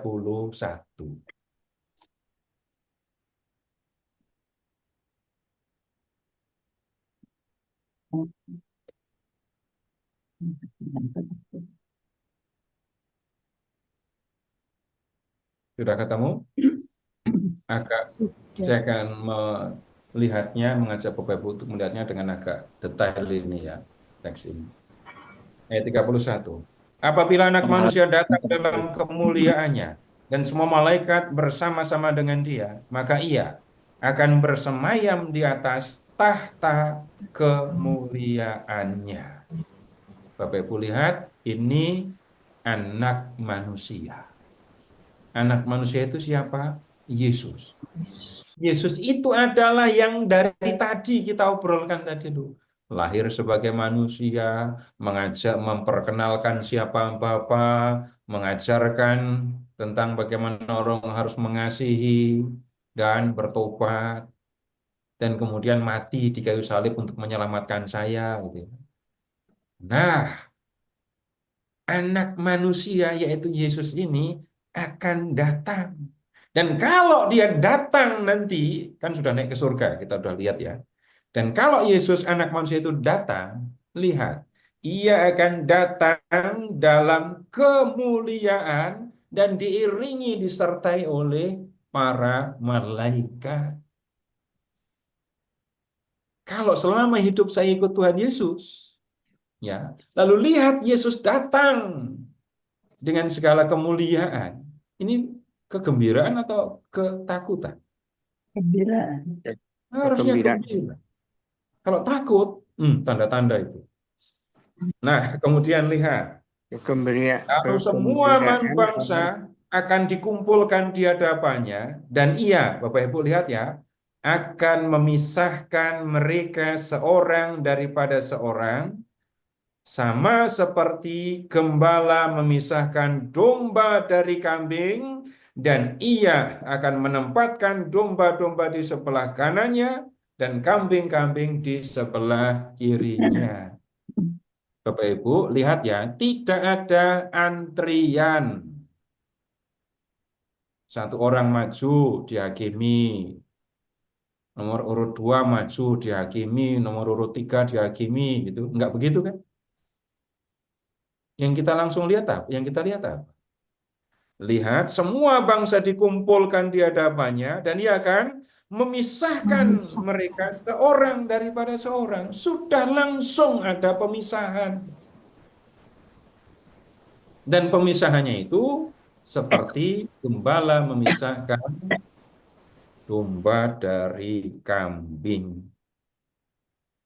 Ini sekali lagi Bapak Ibu ini klarifikasi ya. Yang kita temukan di dalam teks itu bukan antri satu-satu untuk dihakimi, tapi langsung dipisahkan. Berarti kalau begitu, penilaian terhadap semua bangsa ini sudah terjadi selama mereka hidup di dunia. Jadi untuk begitu Tuhan Yesus datang, sudah langsung dipisahkan. Di pertemuan berikut kita akan lihat di dalam kitab Wahyu, kita akan menemukan gambaran yang berbeda, tapi yang disampaikan sama. Nah, kemudian sudah ada pemisahan. Domba di kanan, kambing di kiri. Bapak Ibu lihat sekarang ayat 34. Dan raja itu yang mana? Duduk di Sebut ayat. Ayat 31 anak manusia kan? Ya. Sekarang Yesus. di ayat 34 anak manusia itu disebut raja. Loh, kok raja?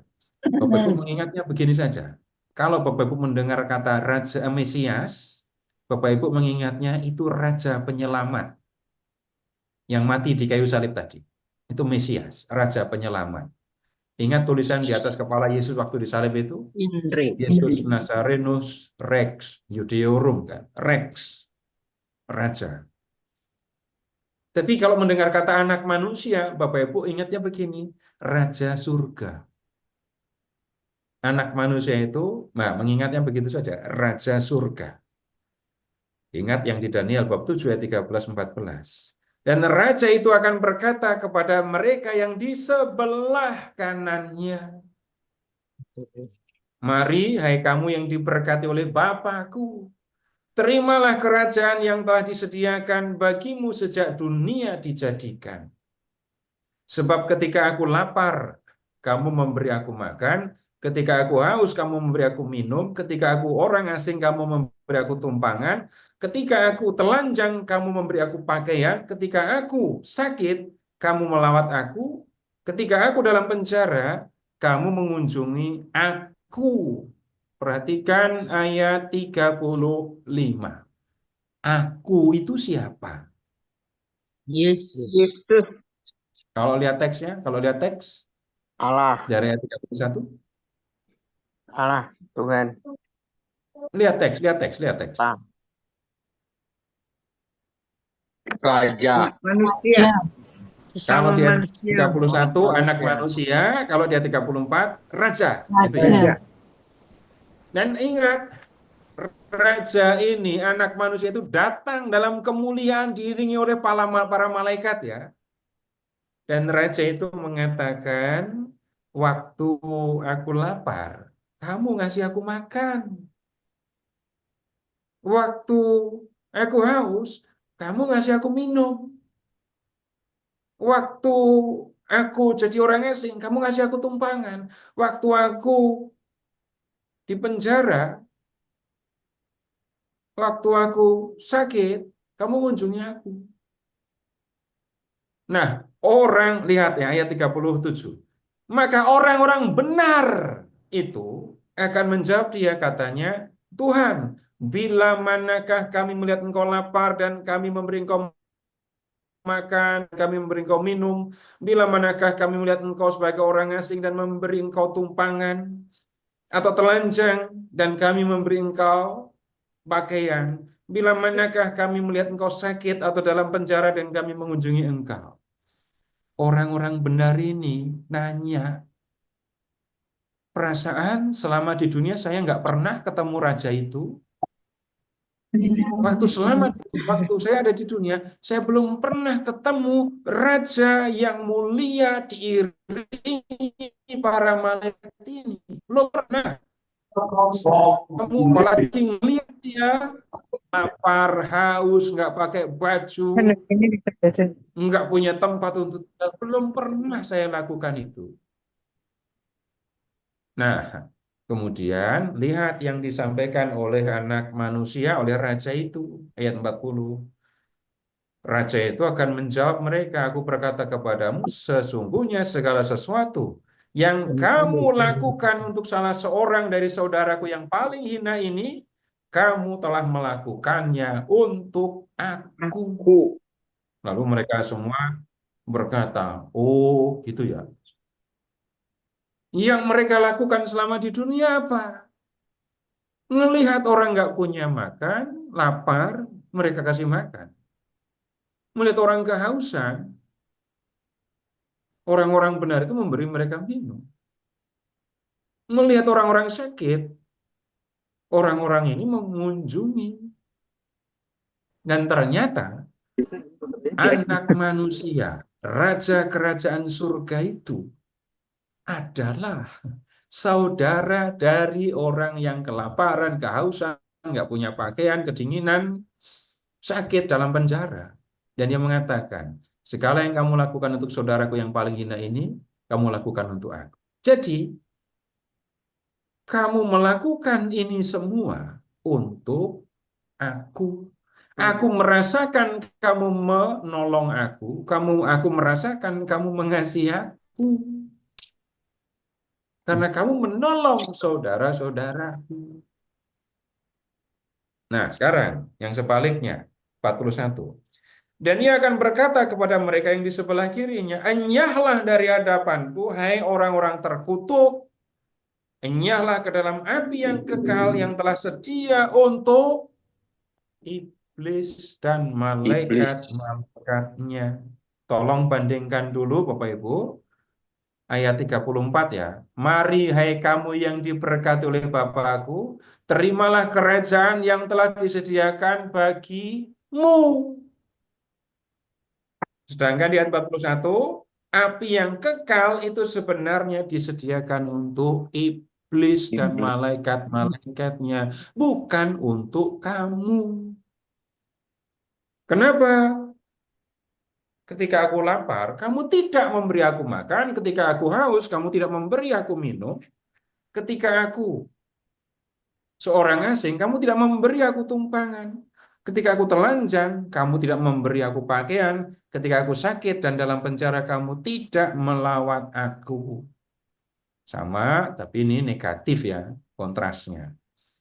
Lalu mereka pun akan menjawab, dia katanya, Tuhan, bila manakah kami melihat engkau lapar atau haus atau sebagai orang asing atau telanjang atau sakit atau dalam penjara dan ini engkau. Orang-orang yang disebut ini ya akan berkata begini, selama saya hidup di dunia, saya belum pernah ketemu dengan baginda, belum pernah ketemu dengan raja. Apalagi ngelihat raja lapar, haus, dalam penjara, sakit gitu. Kalau kami melihat engkau seperti itu, kami pasti akan melayani engkau.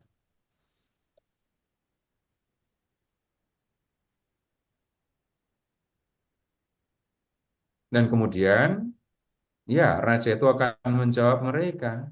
Sesungguhnya, 45 ya, segala sesuatu yang tidak kamu lakukan untuk salah seorang dari yang paling hina ini, kamu tidak melakukannya juga untuk aku.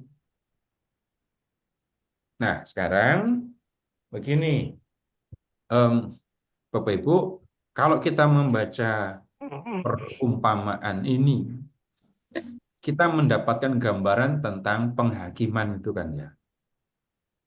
Dan penghakiman itu tidak dilakukan menurut urutan, tapi selama orang di dunia sudah diamati semua oleh Tuhan. Sehingga kalau ada orang yang mengatakan begini, enggak apa-apa hidup semaunya sekarang. Yang penting kalau mau mati bertobat.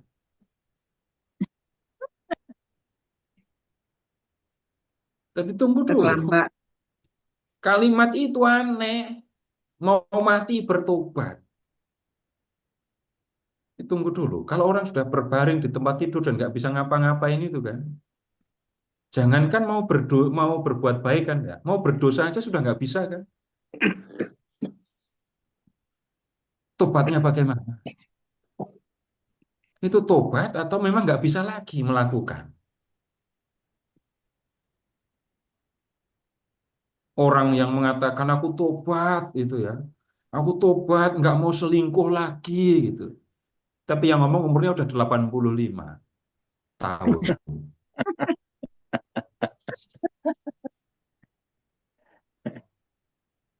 Aku tobat nggak mau nyuri lagi. Tapi yang ngomong itu kakinya tinggal satu karena satunya sudah dipotong sama warga.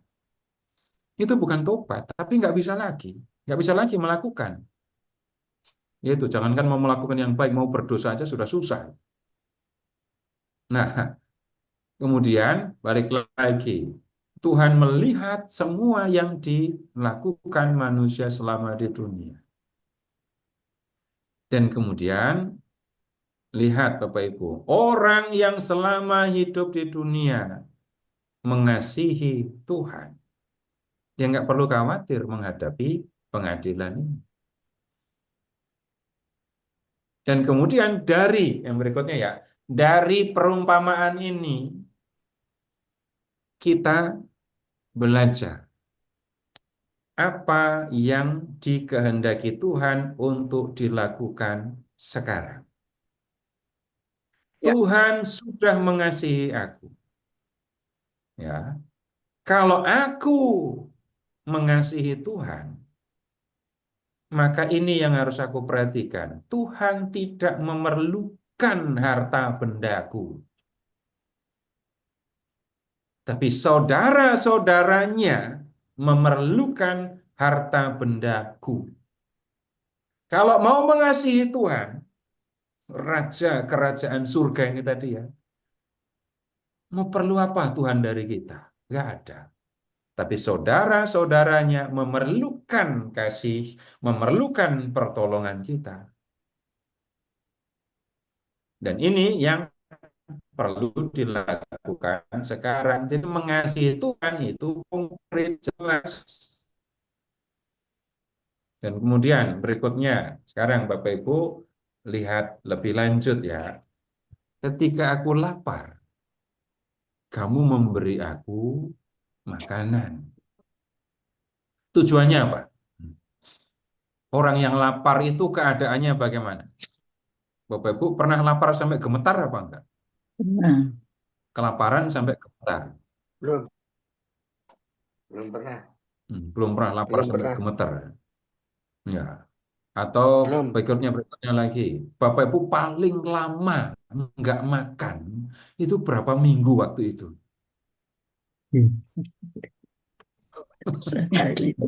Bapak Ibu pernah nggak Sehari makan aja paling lama nggak berapa makan lama? sudah semaput. Apalagi berminggu-minggu. Ada yang hitungan jam sudah lemes, ada yang sampai hitungan hari, ada. Tapi sekarang silakan membayangkan orang yang nggak makan karena memang tidak punya makanan. Maka yang kemudian dipikirkan adalah bagaimana orang itu bisa senang. Senangnya orang yang 3 hari nggak makan apa? Ya makan. Makan yang seperti apa? Yang wajar. Ketika saya melihat orang yang lapar, kalau saya mau mengasihi dia, caranya bagaimana? Lihat keadaan orang itu, dia lapar, dia perlu makan, badannya sudah tambah lemah, gitu ya. Dia perlu makan. Dan sediakan makanan. Setelah itu, maka badannya akan segar, kekuatannya akan pulih. Bapak Ibu, ini Bapak Ibu, Tuhan nggak ngomong tentang kail, tentang enggak, jangan beri apa ikan, beri pancing gitu ya. Malah kita nggak ketemu begitu. Ketika aku haus, kamu memberi aku minum. Ketika aku ini kedinginan karena nggak punya pakaian, Bapak Ibu, Timur Tengah, Israel di bulan-bulan tertentu nanti ya dari Oktober sampai April gitu ya, atau November sampai April, itu kan dingin dan bisa salju turun. Kalau di zaman kuno, ya orang bisa sampai mati kedinginan. Maka ketika melihat orang yang telanjang, yang bisa dilakukan adalah memberi dia pakaian supaya hangat dan bisa bertahan menghadapi cuaca dingin. Prinsipnya Bapak Ibu, Kalau Tuhan sudah mengasihi aku mengasihi Tuhan. Caraku mengasihi Tuhan adalah dengan mengasihi saudara-saudaranya. Saudaranya itu yang mana? Yang lapar, yang haus, yang nggak punya pakaian, yang nggak punya tempat untuk tinggal, dan seterusnya. Nah, kemudian begini, ketika Bapak Ibu menolong orang-orang yang seperti ini tadi, Bapak Ibu perlu biaya kan? Perlu. Perlu biaya. Minimal memberi makan. Ya Itu kan perlu. perlu biaya. Kalau Bapak Ibu nggak punya makanan, nggak punya uang, gimana cara mengasihinya? Ketika aku lapar, kamu mendoakan aku, gitu. Ketika aku haus, kamu mendoakan aku. Giliran aku telanjang, kamu mengunjungi aku, gitu. Aku baca. Kita orang memerlukan biaya, memerlukan dana untuk mengasihi Tuhan. Dan kemudian berikutnya lagi, kalau Tuhan sudah mengasihi aku, memberi aku perintah untuk mengasihi, bahkan mengirimkan orang untuk aku kasihi. Pertanyaan selanjutnya, Tuhan memberikan kepadaku fasilitas untuk mengasihi apa enggak? Diberikan. Ya, sederhana saja jawabnya. Bapak Ibu pernah bersyukur karena dapat rezeki? Ya. Masa nggak pernah? Ya nggak mungkin lah. Tiap hari juga minta rezeki kok ya. Terus bersyukur Nggak karena minta. Tuhan memberi rezeki. Dari semua rezeki yang diberikan Tuhan kepadaku, berapa banyak yang sudah aku gunakan untuk mengasihi Tuhan? Nggak perlu orang lain jawab. Hanya saya sendiri yang bisa menjawab, hanya saya yang mengerti. Jadi lebih jelasnya lagi, Tuhan mengasihi aku. Tuhan memberi perintah kepadaku untuk mengasihi. Kalau aku memang mengasihi Tuhan, aku pun akan mengasihi sesama. Dan Tuhan memberikan kepadaku apa yang aku perlukan untuk mengasihi. Kalau kita, para pengikut Yesus, melakukan hal yang seperti ini, kemudian ketemu Tuhan yang datang sebagai Raja surga, datang dalam kemuliaan, maka kedatangan Tuhan itu akan menjadi kedatangan yang menyenangkan, kedatangan yang menggembirakan. Tapi mulainya sekali lagi dari relasi kasih ya. Tuhan mengasihi aku dan aku mengasihi Tuhan. Tanpa itu, maka kemudian hidup orang yang mengaku percaya itu nanti jangan-jangan hanya menjadi ritual hidup, keharusan hidup, hidup sekedar untuk hidup begitu saja. Tapi Bapak Ibu amati, ingat sendiri ya. Bapak Ibu ingat ketika hidup bersama dengan orang-orang yang Bapak Ibu kasih, suasananya seperti apa. Tapi sebaliknya, bayangkan saja, jangan harapkan. Hidup bersama orang yang membenci saya, nggak senang sama saya.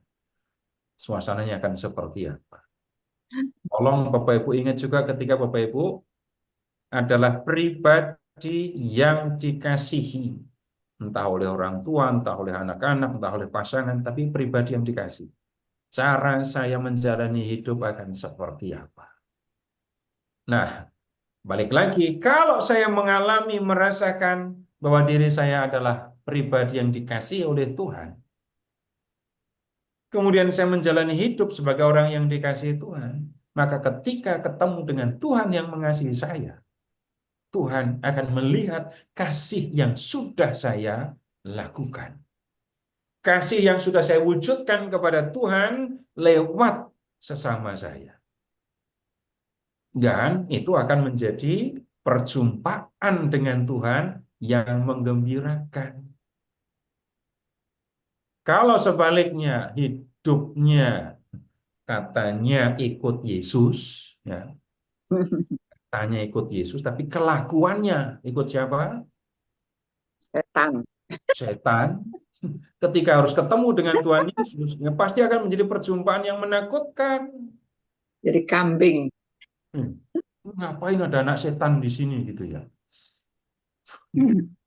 Jadi yang menjadi penting sekali lagi Bapak Ibu, kita tahu tujuan hidup. Perjumpaan dengan Tuhan dalam hidup abadi. Sekarang saya harus hidup bagaimana? Nah, Bapak Ibu, masih ada beberapa menit. Kalau ada yang perlu disampaikan, silahkan disampaikan. Ya, terima Silakan, kasih. Pak. Terima Terima kasih Pak kasih Seto. dong.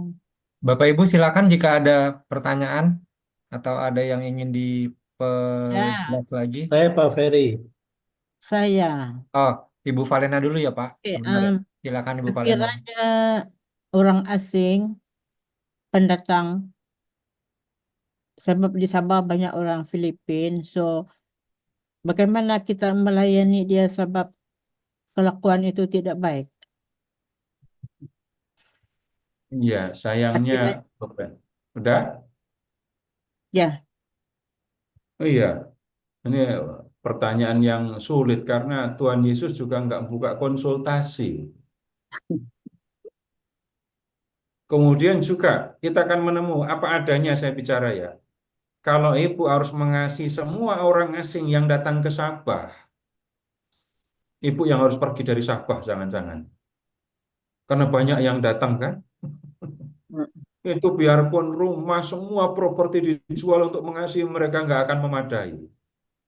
Belum lagi ketika ketemu sikap orang-orang yang tidak menggembirakan, tidak menyenangkan. Dan kemudian begini, ini saya nggak ada dasarnya di Alkitab ya. Jadi saya tidak bisa menanggapi dengan tepat persis gitu. Tetapi ya sekarang begini, Tuhan memberikan kepada kita kemampuan untuk mempertimbangkan. Kemampuan untuk menilai dan mengambil putusan apa yang harus saya lakukan. Mana yang harus saya kasih. Tidak mungkin mengasihi semua. Tidak mungkin saya menolong semua. Betul. Saya tinggal di Bekasi misalnya ya. Tapi kalau mencari orang yang mengalami kesulitan di seluruh wilayah Bekasi ini, gimana menolong mereka? Tidak mungkin bisa menolong semua. Nah, sekarang begini juga. Silahkan Bapak Ibu mengingat. Ada orang-orang yang menjadi dalam tanda kutip sasaran Bapak Ibu ketika mengasihi. Bapak Ibu yang tentukan sendiri. Saya mau mengasihi siapa? Ada kan ya? Ada yang memberi perhatian kepada anak-anak di panti asuhan. Ada yang memberi perhatian kepada anak-anak yang difabel. Ada yang memberi perhatian kepada ini, anak-anak di kolong Lansia. jembatan. Ya, lansia ya. Jadi saya atau kita punya apa menyebutnya ya, Pilihan. sasaran sendiri. Saya mau Ya. mengasihi mereka. Kemudian yang kedua, tolong ingat-ingat juga. Ada orang-orang yang dikirim oleh Tuhan untuk saya kasihi. Dari mana saya tahu itu? Lihat itu, tanyain, kamu saudara Tuhan Yesus apa bukan? Gitu ya. Nggak akan begitu.